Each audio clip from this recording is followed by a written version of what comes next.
Masterclass, l'essentiel en 10 minutes. Une émission sur Kazoza FM qui vous offre des notions pratiques d'affaires et de gestion pour chaque étape du parcours entrepreneurial et professionnel.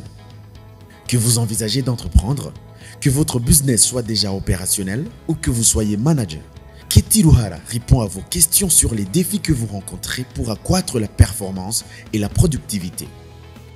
Leçon numéro 9. Convertissez-vous vos prospects en clients de la bonne manière? Deuxième partie. Bonjour et bienvenue à nouveau dans la deuxième partie de l'épisode « Convertir les prospects en clients ». Si vous n'avez pas eu l'occasion d'écouter la première partie, vous pouvez la retrouver sur notre chaîne YouTube, Kazoza FM, afin que la leçon d'aujourd'hui soit plus compréhensible pour vous. Mais pour récapituler, j'ai commencé à parler de la façon dont la vente est une fonction importante dans le monde des affaires. Et pourtant, beaucoup ne sont pas équipés des compétences nécessaires pour transformer des clients potentiels en clients payants. Étant donné que nous sommes en concurrence avec d'autres fournisseurs de produits ou services, les consommateurs ont l'embarras de choix. C'est pourquoi, lorsque nous avons l'occasion de rencontrer des prospects et qu'une opportunité de pitcher se présente, nous devons le faire avec tactique de manière à ne pas rater notre cible. J'ai donc commencé à partager la façon dont je développe mes pensées et mes arguments pour convertir des prospects en clients. Nous commençons par mener des recherches sur notre prospect afin de comprendre son PDF, ses points sensibles, ses désirs et ses craintes. Et c'est sur cette base que nous entamons une conversation avec le prospect. Après avoir touché là où ça fait mal, nous positionnons notre service comme la solution qui répondra le mieux à son besoin ou résoudra son problème. Aujourd'hui, je partage avec vous les 2 dernières étapes pour convertir efficacement les prospects en clients. Voici un aperçu, puis je vais entrer dans les détails de chaque étape. Anticiper les barrières à l'achat de vos prospects et enfin, conclure avec une invitation à passer à l'action. Allons-y. Après avoir démontré que vous comprenez le PDF de votre prospect et présenter votre offre comme la solution qui soulagera sa douleur ou résoudra son problème, la 3e étape est d'anticiper.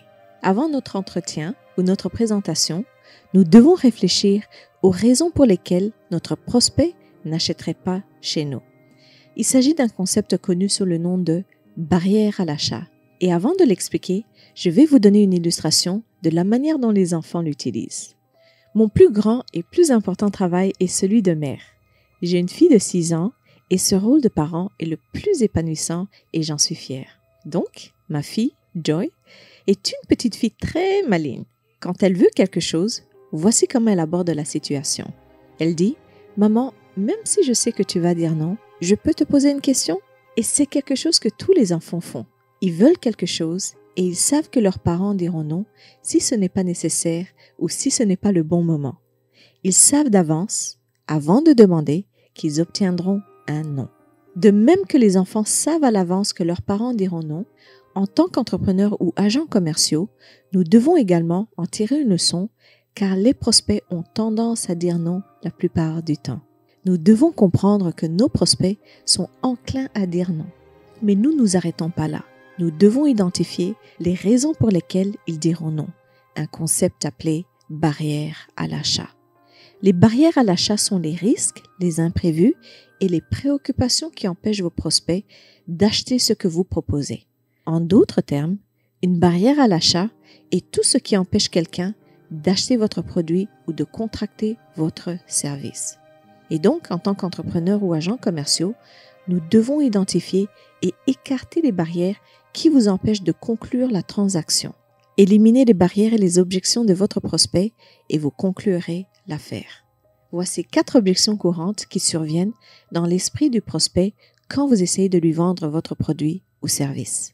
L'une des objections est le prix. Vos prospects pensent que votre produit ou service est cher.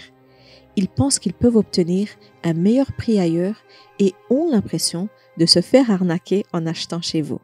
Le prix étant une barrière le plus courant à l'achat, en tant qu'entrepreneurs ou agents commerciaux, nous devons devancer cette pensée en démontrant que notre produit ou service en vaut le prix.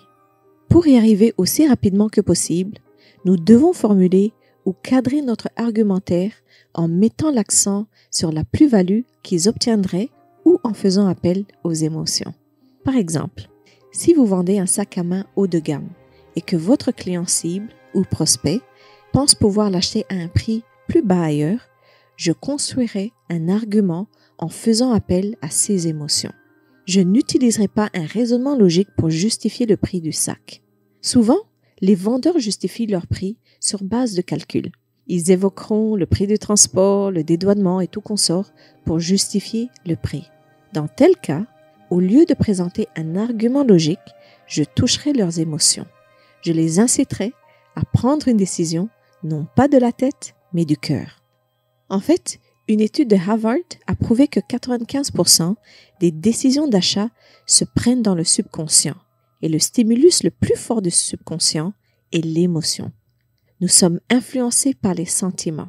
En d'autres termes, l'émotion est le moteur des comportements d'achat et des décisions.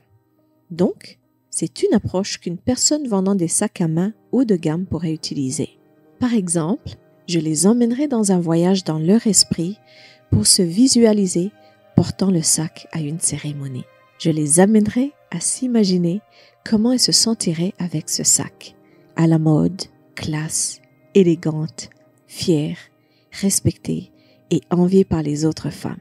Je les inciterai à prendre une décision en provoquant leur émotion et conclurai mes propos en leur rappelant qu'elles ne passeraient pas inaperçues avec ce sac. Que vous vendez des pneus, des produits capillaires ou que vous fournissiez des services, pour éliminer la barrière de prix, vous devancez cette pensée en démontrant que votre produit ou service en vaut le prix. Tenant compte des PDF de votre prospect, vous formulez ou cadrez votre argumentaire en mettant l'accent sur la plus-value qu'ils obtiennent lors de l'achat ou en faisant appel aux émotions.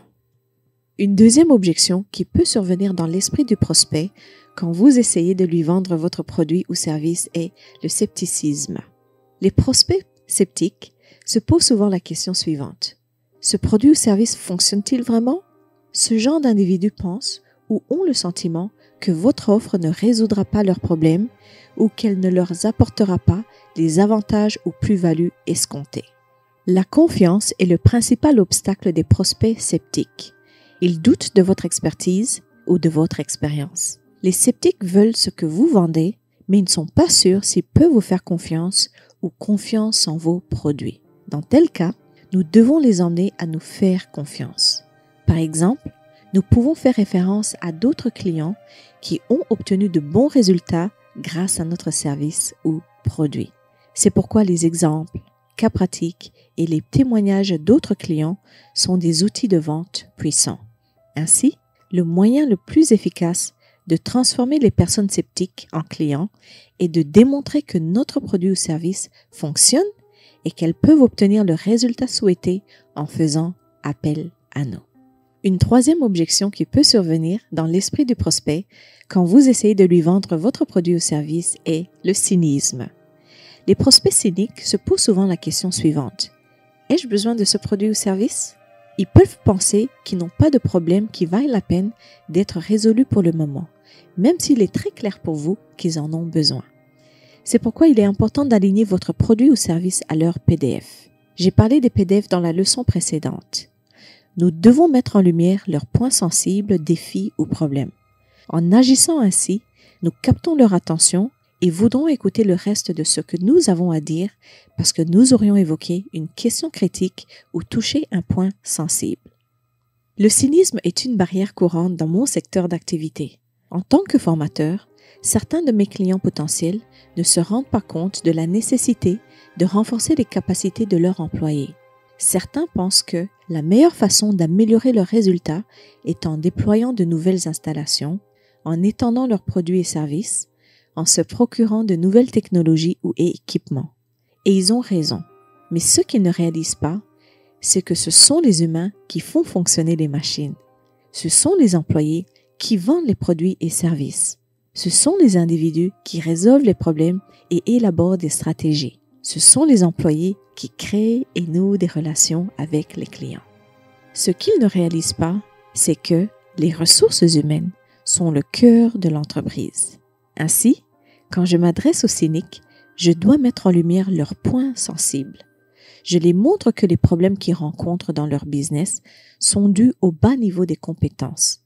C'est quand ils réalisent que le renforcement des capacités leur permettra de résoudre leurs problèmes, d'améliorer les performances et d'augmenter leurs résultats à long terme que je suis en mesure de transformer les cyniques en clients. La dernière objection qui peut survenir dans l'esprit du prospect quand vous essayez de lui vendre votre produit ou service est la procrastination. Les prospects qui ont la barrière de procrastination se disent souvent « je peux l'acheter plus tard » ou « rien ne presse ». Ils ne voient pas pourquoi l'achat de votre produit ou service doit se faire à cet instant. Alors ils le remettent à plus tard. Par exemple, disons que vous possédez une agence de communication.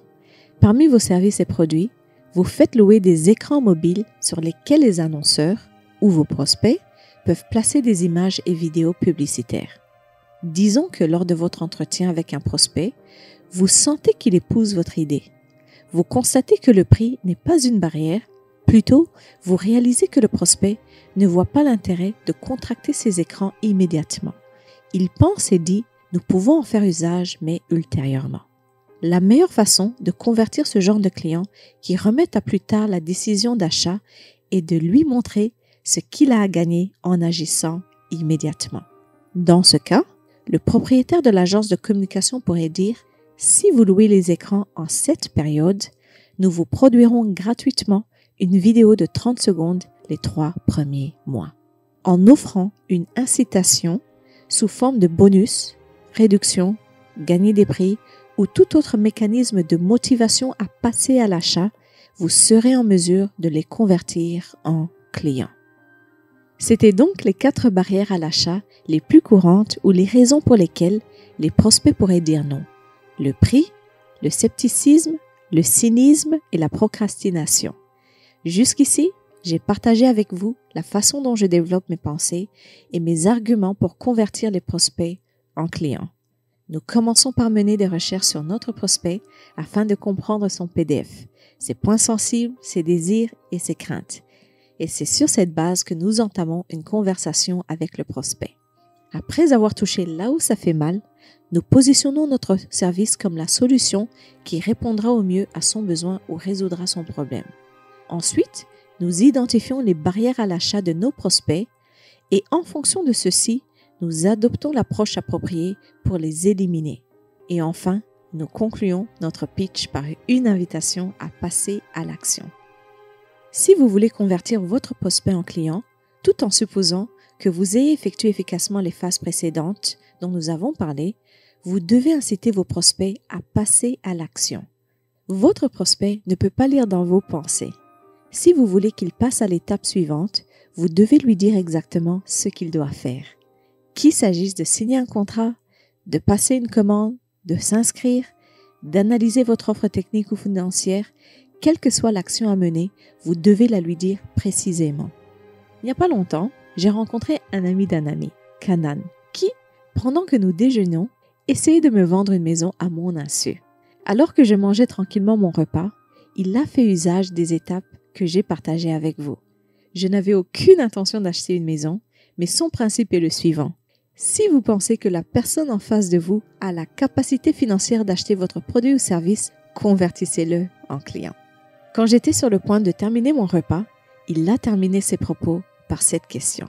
Usha Kinzu ya 150 millions, Change il y a 250 millions, Kugira mo misiri mbere utangure gutaha iwawe.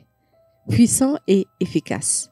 Au lieu de laisser la discussion ouverte, il m'a orienté vers 2 options qui, toutes les 2, se concluraient par une vente.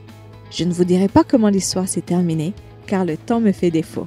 Merci d'avoir été à l'écoute et au plaisir de vous retrouver la semaine prochaine pour une autre leçon. C'était l'émission Masterclass sur Kazoza FM qui vous offre des notions pratiques d'affaires et de gestion tous les lundis de 9h25 à 9h40. Vous rencontrez des défis dans votre parcours entrepreneurial et professionnel? Envoyez-nous vos questions au 72 23 23 23 et nous les traiterons dans nos prochaines émissions.